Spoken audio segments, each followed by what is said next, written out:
I'm here today to announce that the program known as DACA that was effectuated under the Obama administration is being rescinded.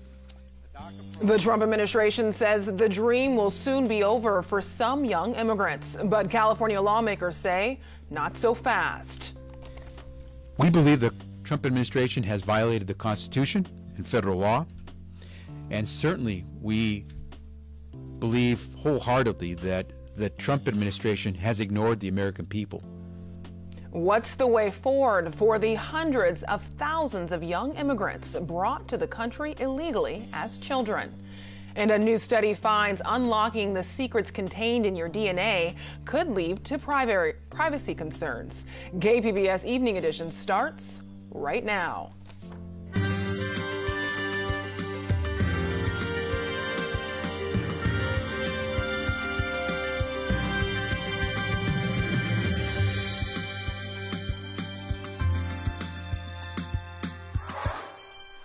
Good evening, and thanks for joining us. I'm Ebony Monet. DACA, the program that was temporarily shielding hundreds of thousands of young immigrants from deportation, will be phased out. Attorney General Jeff Sessions made the announcement today. He says the program implemented by then President Obama was a, quote, unconstitutional exercise of authority. The policy was implemented unilaterally to great controversy and legal concern after Congress rejected legislative proposals to extend similar benefits on numerous occasions to this same group of illegal aliens. Sessions' announcement comes on the same day a group of Republican state officials threatened to challenge DACA in court unless the Trump administration rescinded the program. DACA won't end immediately, but will wind down over the next 6 months. President Trump says this window will give Congress time to act and come up with comprehensive immigration reform, tweeting this morning that it was time for Congress to do its job. Trump says he's not in favor of punishing children for the action of their parents, but also says young Americans have dreams too. Ginger Jacobs is a San Diego-based immigration attorney. She's been advocating for immigration reform for 15 years. Today, she expressed skepticism that Congress will pass legislation giving more permanent protections to DACA qualifiers by the 6-month period laid out by the Trump administration. DACA was only a temporary program, and it was in place out of President Obama's frustration with Congress over them not passing the DREAM Act. So his position was basically, while Congress is failing to act, somebody needs to do something to help these folks. And his program was intended to be temporary, and it was intended to encourage Congress to act. Well, 5 years later, Congress hasn't done anything. I don't know what will happen in the next 6 months. I'm hopeful that the DREAM Act will be passed, but we haven't seen a lot of action out of this Congress. Jacobs says while California has progressive immigration laws allowing Dreamers, for instance, the opportunity to receive state funding for higher education, no state law protects this population from being deported or gives people the documentation to work. She says supporters should advocate for a permanent legislative fix before the DACA 2-year work permits expire. Democratic state lawmakers are vowing to do everything within their power to protect Dreamers in California, including legal action. California Attorney General Javier Becerra says his office is evaluating President Trump's executive order to end the program and looking for legal arguments against it. We are prepared to defend them. We are prepared to defend the DACA program because it is fully lawful. It is certainly fully American in its values and approach, and it has been tremendously successful for the economy of California and, quite honestly, for the economy of our nation. It's estimated that a quarter of the 800,000 DACA participants live in California. A UC San Diego associate professor of political science led the largest study to date of the DACA program, surveying more than 3,000 DACA recipients. And today, I spoke to Tom Wong about the results of this study and how it may shed a light on the impact of today's announcement. We know that there are almost 230,000 DACA recipients in the state of California alone. When we think about phasing out DACA, what that means is that the temporary relief from deportation and work authorization that was given to DACA recipients will be taken away. And so the impact is going to be incredibly consequential for these young people who are just beginning to hit their stride in life. Right now, we're talking about a population that, on average, is roughly 25 years old. We're talking about folks who, in some cases, are in their early 30s, who have advanced in their careers, who have put down roots, and have U.S. citizen family members, including U.S. citizen children, and are buying their first homes. And so imagine just beginning to hit your stride in life and then having the rug pulled out from under you. That's what today's decision means. And you've researched DACA and the impact of DACA. Can you talk about your research? So when it comes to employment, we see that 91% of DACA recipients are currently employed. After all, part of DACA was that temporary work authorization. And so 91% are currently employed. We see that average hourly wages among DACA recipients has increased by 69% from previous to DACA to after receiving DACA.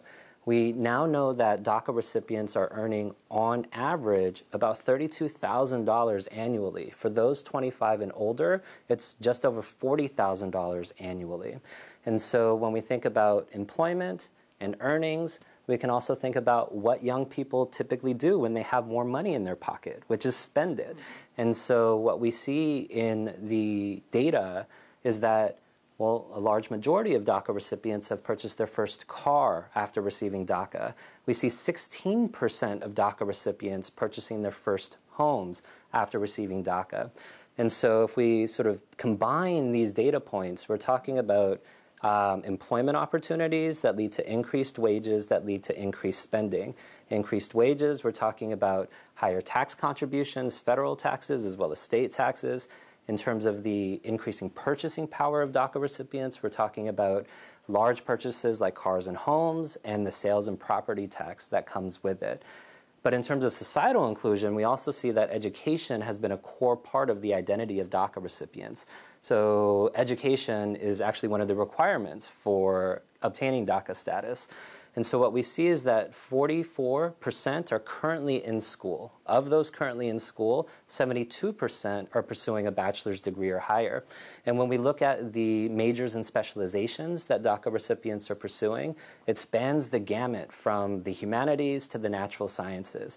President Trump has discussed a border wall being constructed and now the rescinding of the DACA program. What's next for the future of immigration policies here in the U.S.?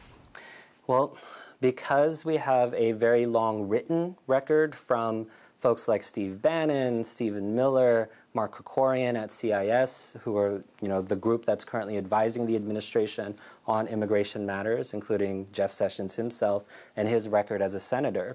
We have a strong sense that rescinding DACA is part of a broader political playbook. And the playbook is this. Removing DACA is supposed to be a bargaining tool to get Democratic members of Congress to trade the DREAM Act, which would provide legal status for undocumented young people, for things like funding Trump's border wall and things like the RAISE Act, which would cut legal immigration to the U.S. essentially in half. And so this is the playbook that has been drawn out.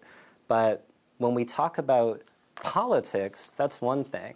The policy here, it's bad policy. At the end of the day, we know that DACA works, and part of this playbook means using DACA recipients as a bargaining tool to get legislation. And it's not even clear whether or not that legislation will happen, because immediately after the announcement this morning, many congressional Democrats were tweeting out their support for the DREAM Act and for something called a standalone bill. Let's vote on the DREAM Act. Let's solve this issue without collapsing other issues into it, like Trump's border wall. Thank you so much. Thank you. Some 40,000 people in San Diego County are DACA recipients or DACA eligible. Hundreds of them and their supporters are expected to rally tonight in downtown San Diego and in Escondido. KPBS reporter Megan Burks is at the site of the downtown rally and joins us now live. Megan? Hi, I'm at Waterfront Park downtown where a rally is planned for this evening. You can see behind me people are starting to gather. Right now, not too many people, just organizers getting signs together, but we are expecting as many as 900 people. That's the number that responded to the Facebook invitation. Now, we're expecting to hear from several speakers, DACA recipients, elected officials, and immigrant supporters. We're expecting to hear them say that they're disappointed with the president's decision, but we're also expecting them to echo a lot of what I heard at a press conference earlier today, which is that this is now a fight. It's a fight about more than just DACA. A lot of supporters are concerned that the president's move comes with a signal to Congress to create legislation that may provide some benefits for Dreamers, but also may increase border enforcement. So money for walls, more agents, that sort of thing. Let's hear from them. This means more agents, more walls, more detention centers, all which would severely impact other immigrants and our border residents here in San Diego. If anything, I feel that my mother has as much right to be here as I do. And so utilizing us as bargaining chips for more enforcement, for more detention facilities, for more walls is not okay. Now, the Trump administration says that DACA applications submitted by the close of business today will still be considered. I went to the U.S. Customs Office here in downtown San Diego earlier and didn't see much of a line, really not anybody around. Those who already do have DACA status can renew through October 5th. Now, these dates could change, of course. We are hearing that there is likely going to be a lawsuit filed by a civil liberties group, so this could get tangled up in court for some time before we have any clear indication of what the impact will be. Reporting live from downtown, Megan Burks, KPBS News. Our coverage continues on the changes to DACA on air and online at kpbs.org. We'll have more analysis tonight on PBS NewsHour. That starts at 7 right here on KPBS. In a new study, San Diego scientists were able to predict someone's appearance using only their DNA. KPBS science reporter David Wagner says that raises questions about privacy in an age when more and more people are having their genomes analyzed. Have you ever provided your DNA for medical research or for a consumer test like 23andMe? If so, you were probably told that your personal information would be kept private, that your DNA would be made anonymous before being shared. Human genome sequencing pioneer J. Craig Venter has a word of warning about that. We can generate photos from the 23andMe data. Venter and his team of scientists at Human Longevity Inc. in La Jolla are out with a new study. It shows that computer algorithms can now predict a person's facial features using only their anonymous genome sequence.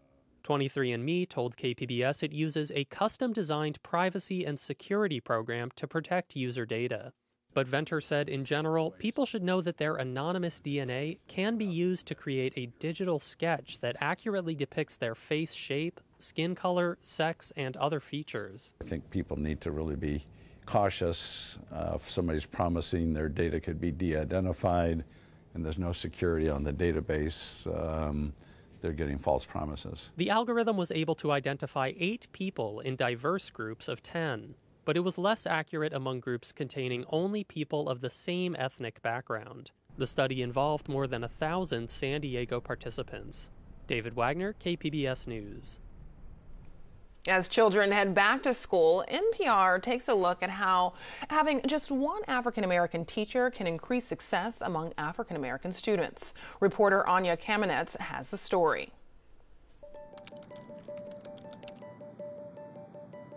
There is mounting evidence about the positive impact of teachers of color. Researchers call this the role model effect. First, a study this year found having just one black teacher in 3rd, 4th, or 5th grade lowers the probability that low-income black boys will drop out of high school by 39%. It also raises black students' expectations of going to college. The researchers looked at long-term records of more than 100,000 elementary school students in North Carolina. They checked their conclusions by looking at students in Tennessee. Again, these positive role model effects were found 7 to 8 years after having just one black teacher. In another study, black teachers were 3 times as likely to recognize black students as being gifted. In general, African Americans are less likely than white students to be put on a gifted track, even when they have similar test scores. But when those students have a teacher who looks like them, that gap disappears. Finally, last year, another study came out that suggested that students of all races prefer teachers of color and have more positive perceptions of Latino and African American teachers specifically. The public school teaching force remains more than 80% white, but the evidence is rising that diverse schools and diverse teachers have benefits for everyone. San Diego's newest skate park is nearing completion. KPBS City Heights reporter Taryn Minto tells us young and veteran skateboarders had a hand in the design. The job of Canton Russell is both work and play. The pro skateboarder turned skate park designer is helping to plan and test an upcoming skate park in San Diego's City Heights neighborhood. He says the area's young skateboarders proposed many of the features, including a pool-like basin that reaches 9 feet deep. Because ultimately when they come in here and they see all these features, we want them to say, yeah, I came up with that idea, or yeah, that was our idea. Because we want them to have it be their park and they take ownership of their project. City Heights youth have campaigned for a safe space to skate since 2011. A 16-year-old proposed the idea after he was injured by a car while skating. The upcoming facility at Park de la Cruz Neighborhood Park is the second, much larger skate spot constructed in the area due to their efforts. And they cross into another dip, like underneath the park or something, so you don't have to go all the way around.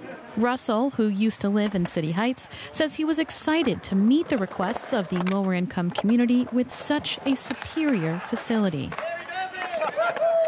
We wanted to bring something here that's world-class that they can be proud of, and not something that is subpar to what everyone else has, but something that's exactly what everyone else has, so they don't have to feel like they're excluded from riding something that maybe could develop these kids into the future pro skateboarders, that next generation. I mean, we're really at that level here. The skate site by Stantec and Schmidt Design Group is part of a larger $15 million city improvement project at the park. It's expected to open by the end of the year. Taryn Minto, KPBS News. Things are cooling down here in San Diego after last week's heat wave. Erin Calandra has more in tonight's forecast. Well, we're going to see the return of some scattered showers and thunderstorms, mainly in the deserts, also in the mountains here. Here's the last couple of hours, and we see some spotty activity. Could intensify over the weekend, so maybe a little bit more frequent, maybe a bit heavier of some downpours. That's kind of the big look here across the southwest. We do have that high pressure system that's been keeping us hot, shifting to the east, and that means we're going to see some more wet weather return. So for tonight, it's still warm, 71 degrees, thickening clouds, of course, by morning they'll be there, but then by lunchtime they'll be breaking up for some sunshine.